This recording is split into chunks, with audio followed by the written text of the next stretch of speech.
Durant les 25 ans passés de révolution digitale de nos sociétés et de nos économies, la capacité d'agir des individus a augmenté avec les technologies digitales. Ce phénomène s'appelle l'empowerment. Il y a 4 phases dans cette évolution. Au début des années 90, démarrage de l'Internet grand public, l'individu a uniquement une capacité de demande. Il peut se connecter à un site web ou passer d'un site à un autre pour éventuellement acheter. À la fin des années 90, sont créés Google, Amazon, qui permettent l'accès à un nombre considérable d'informations via le moteur de recherche de Google ou à un nombre important de produits via le site e-commerce Amazon.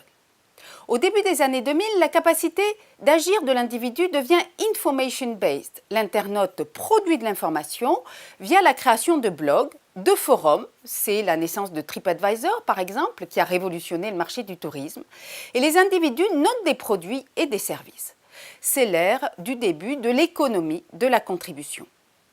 À partir du milieu des années 2000, apparaissent les réseaux sociaux. Facebook est lancé en 2004, suivi de YouTube en 2005 et de Twitter en 2006.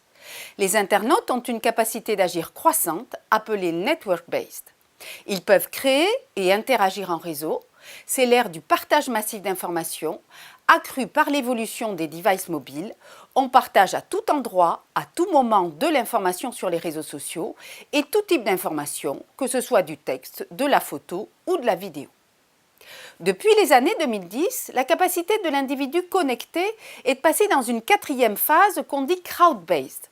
On peut, en s'appuyant sur la foule, non seulement consommer un produit ou un service, mais devenir soi-même un producteur et un acteur économique sur le marché.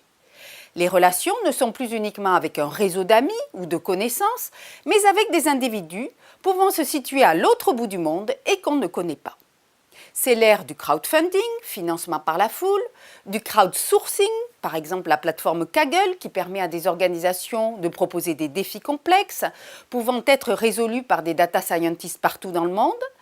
Et c'est l'ère de l'économie collaborative dans laquelle l'individu est tour à tour consommateur et producteur de services, comme par exemple dans Airbnb, je peux louer ma maison à des personnes, mais je peux aussi moi-même devenir locataire d'un logement quelque part dans le monde.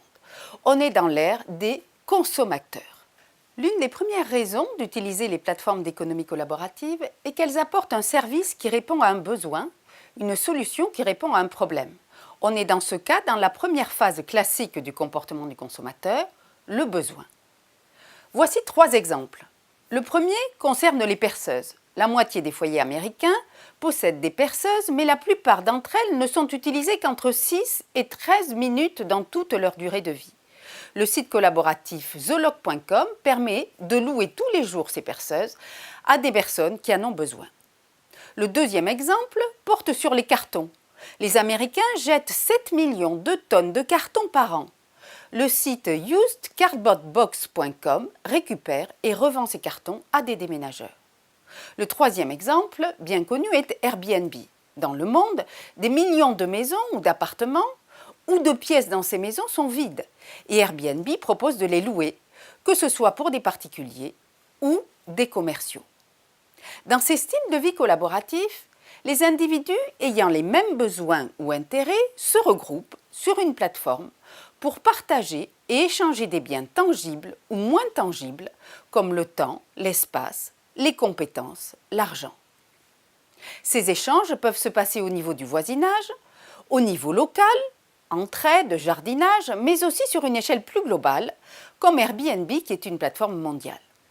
Ce phénomène est une lame de fond qui transforme la manière dont les entreprises doivent penser leurs propositions de valeur et dont les individus doivent répondre à leurs besoins. Le consommateur devient consommateur.